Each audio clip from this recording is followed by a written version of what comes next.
اللہ چاہتا ہے کہ اپنی آیتیں تم سے کھول کھول کر بیان فرمائے اور تم کو اگلے لوگوں کے طریقے بتائے اور تم پر مہربانی کرے، اور اللہ جاننے والا ہے، حکمت والا ہے۔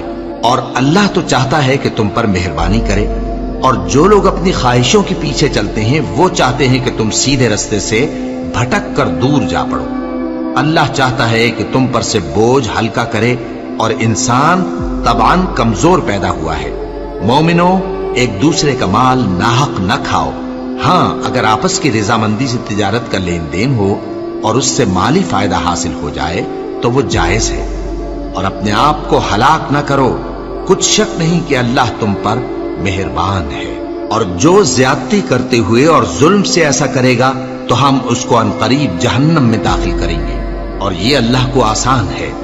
اگر تم بڑے بڑے گناہوں سے جن سے تم کو منع کیا جاتا ہے پرہیز کرو گے تو ہم تمہارے چھوٹے چھوٹے گناہ معاف کر دیں گے اور تمہیں عزت کے مکانوں میں داخل کریں گے۔ اور جس چیز میں اللہ نے تم میں سے بعض کو بعض پر فضیلت دی ہے اس کی تمنا مت کرو۔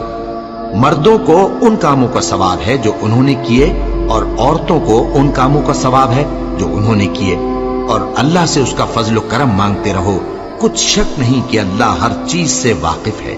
اور جو مال ماں باپ اور رشتہ دار چھوڑ مریں تو حقداروں میں تقسیم کر دو کہ ہم نے ہر ایک کے حقدار مقرر کر دیے ہیں، اور جن لوگوں سے تم عہد کر چکے ہو ان کو بھی ان کا حصہ دو، بے شک اللہ ہر چیز پر نگراں ہے۔